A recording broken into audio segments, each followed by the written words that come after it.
Hello विद्यार्थियों, नमस्कार। SRP education पर एक बार पुनः आप सभी का स्वागत है।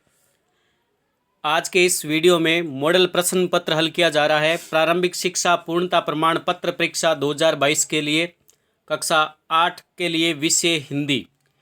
हिंदी विषय के पहले भी कई मॉडल प्रश्न पत्र आपने देखे होंगे, लेकिन आज का मॉडल प्रश्न पत्र आपके लिए इम्पोर्टेंट है क्योंकि ये RSCERT उदयपुर द्वारा जारी किया गया है और इसी मॉडल प्रश्न पत्र के आधार पर आपका प्रश्न पत्र बोर्ड पेपर होने जा रहा है।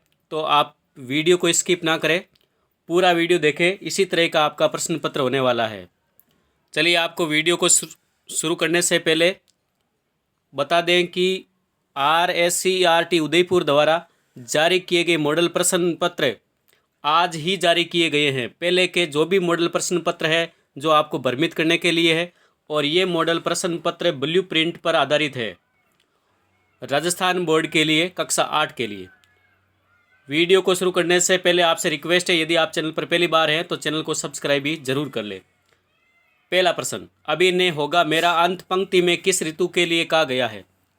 ए गर्मी, ब सर्दी, स वसंत और दे वर्षा ऋतु। ऑप्शन नंबर कौन सा राइट होगा? ऑप्शन नंबर राइट होगा स वसंत ऋतु। तो इस प्रकार के प्रश्न जो विकल्प वाले प्रश्न है वो 15 प्रश्न है और 1 अंक है प्रत्येक प्रश्न। दूसरा प्रश्न, ला की चूड़ियों को आकार देने के लिए किस वस्तु का उपयोग किया जाता है? लाख की चूड़ियों को आकार देने के लिए किस वस्तु का उपयोग किया जाता है? तो ऑप्शन नंबर ए राइट होगा मुंगेरिया।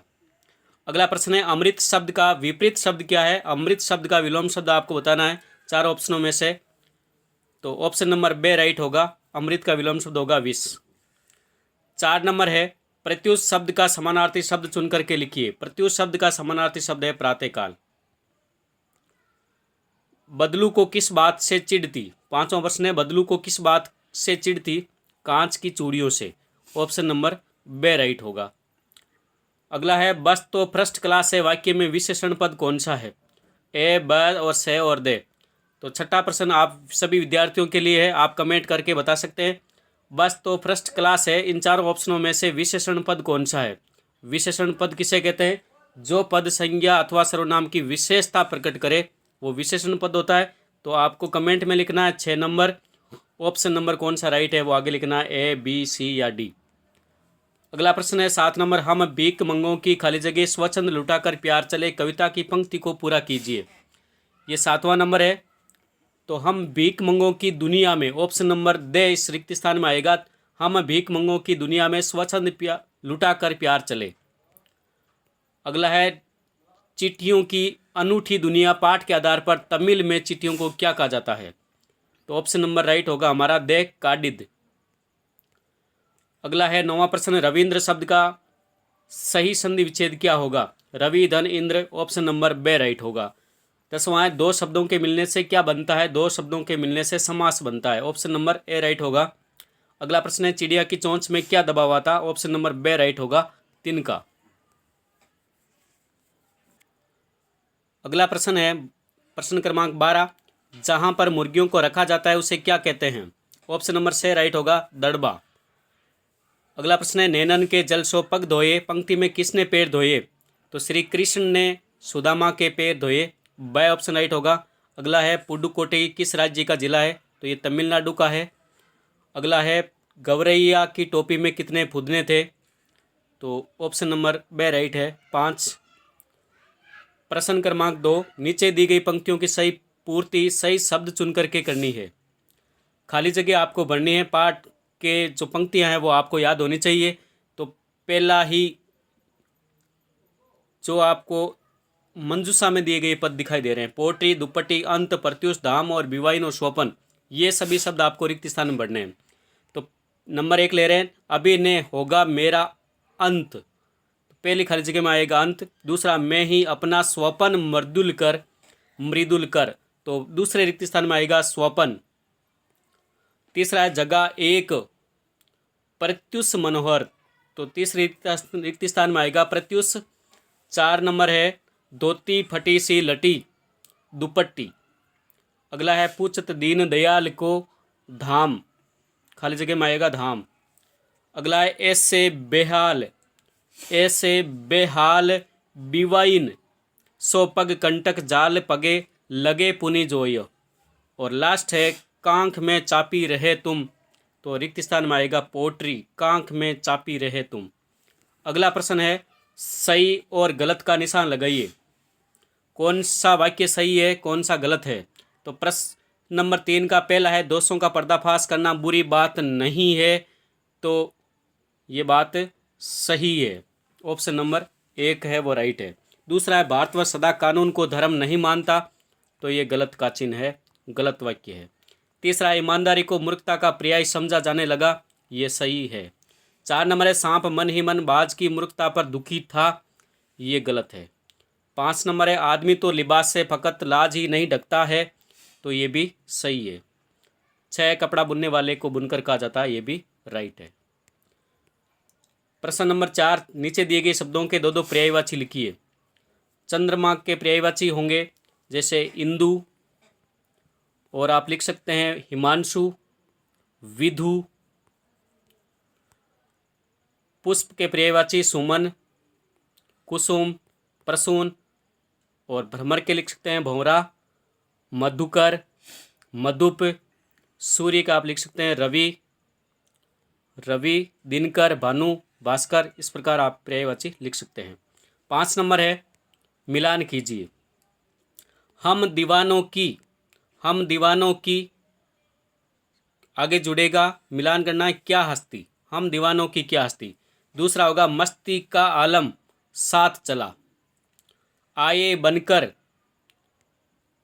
बनकर से मिलान होगा उल्लास अभी। और लास्ट होगा हम धूल उड़ाते जहां चले। चलिए प्रश्न संख्या 6 ले रहे हैं। प्रश्न संख्या 6 जिनमें 4 है और सभी 1-1 अंक हैं। 6 नंबर प्रश्न 4 अंकों का होगा। पहला है यहाँ नीचे दिए गए वाक्यों का समानार्थी शब्द लिखिए। ये समानार्थी शब्द नहीं है बल्कि एकल शब्द है। एक शब्द क्या होगा? वस्तु के बदले वस्तु लेना और देना, ये होगा एक शब्द होगा वस्तु विनिमय। वस्तु विनिमय, वस्तुओं से लेन देन। कई वर्षों पुराना, इसके लिए शब्द होगा पुरातन। सरलता से मिल जाना, सुलभ। 100 साल, शताब्दी।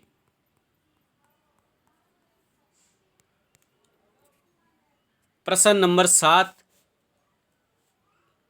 समझदार आदमी को शाम वाली बस से सफर क्यों नहीं करना चाहिए?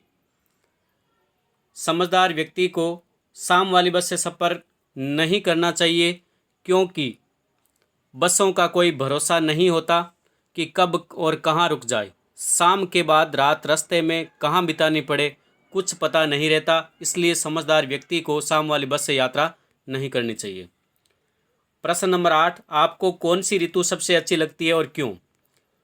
तो वसंत ऋतु के बारे में आप लिख सकते हैं कि हमें वसंत ऋतु सबसे अच्छी लगती है क्योंकि वसंत ऋतु में न अधिक सर्दी होती है न अधिक गर्मी होती है और वसंत ऋतु को ऋतुओं का राजा भी कहा जाता है। अगला है प्रश्न नंबर 9 नीचे दिए गए मुहावरों का वाक्य में प्रयोग कीजिए। मुहावरों का अर्थ है 9 2 11 होना यानी भाग जाना। और दूसरा का हो जाएगा आंखों को तारा होना। आंखों का तारा अति प्रिय होना या प्रिय होना। 9 2 11 होने का वाक्य प्रयोग आप कर सकते हैं कि अध्यापक को देखते ही कक्षा ना लगाने की मंशा से बाहर खड़े विद्यार्थी या बच्चे 9 2 11 हो गए। प्रिय होना, मोहन गांव के सभी लोगों की सेवा करता है इसलिए मोहन सभी की आंखों का तारा बन गया। अगला प्रश्न ले रहे हैं प्रश्न क्रमांक 10 प्र उपसर्ग लगा करके 2 नए शब्द बनाइए। उपसर्ग कहाँ लगते हैं? शब्दों से पहले। तो प्र उपसर्ग जोड़ करके आप प्रणाम लिख सकते हैं, प्रभाव लिख सकते हैं, प्रणय लिख सकते हैं। अगला प्रश्न है कोरोना वायरस से बचने के 2 उपाय लिखिए। कोरोना वायरस से बचाव के उपाय क्या है? मास्क का प्रयोग करना, दूरी बनाए रखना या भीड़ भाड़ वाले स्थानों पर न जाना। प्रश्न नंबर है 12 गाड़ी चलाते समय कौन कौन सी सावधानियां बरतनी चाहिए? गाड़ी चलाते समय ये सावधानियां आपको लिखनी है जैसे यातायात नियमों का पालन करना चाहिए, उचित दूरी बनाए रखना चाहिए, धीमी गति से वाहन चलाएं और वाहन यानी गाड़ी चलाते समय अपने साथी से बात नहीं करें या मोबाइल फ़ोन पर भी बात नहीं करें। सीट बेल्ट का भी प्रयोग करें। प्रश्न नंबर 13। प्रश्न नंबर 13 है, साइकिल की विनम्र की सवारी क्यों कहा गया है? साइकिल को विनम्र की सवारी क्यों कहा गया है? क्योंकि साइकिल को विनम्र की सवारी इसलिए कहा गया है क्योंकि इसे चलाना सभी आयु के व्यक्तियों के लिए सरल होता है, इसीलिए साइकिल की सवारी को विनम्र सवारी कहा गया है। अगला प्रश्न ले रहे हैं, प्रश्न नंबर 14। कामचोर कहानी क्या संदेश देती है? कामचोर जो कहानी है आपकी पाठ्य पुस्तक में, वो ये संदेश देती है कि बच्चों को पूरी तरह नौकरों के भरोसे नहीं छोड़ना चाहिए। उन्हें बचपन से ही काम करने की आदत उन्हें डालनी चाहिए ताकि बच्चे कामचोर न हो, आलसी न हो और माँ बाप के लिए बोझ न बने। ये कामचोर कहानी हमें संदेश देती है। प्रश्न नंबर 15 से 17 गद्यांश को पढ़ करके उत्तर लिखने हैं।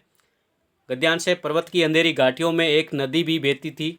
अपने रास्ते पर बिखरे पत्थरों को तोड़ती, शोर मचाती हुई ये नदी बड़े जोर से समुद्र की ओर लपकती जाती थी। जिस जगह पर नदी और समुद्र का मिलाप होता था वहाँ लहरें दूध के जाग सी सफ़ेद दिखाई देती थी। नदी कहाँ पर बहती थी? पहला प्रश्न है, नदी कहाँ पर बहती थी? नदी पर्वत की अंधेरी घाटियों में बहती थी। 16वां प्रश्न है, नदी और समुद्र के मिलाप के स्थान पर लहरें कैसी दिखाई देती थी? वहाँ लहरें दूध के जाग सी सफ़ेद दिखाई देती थी।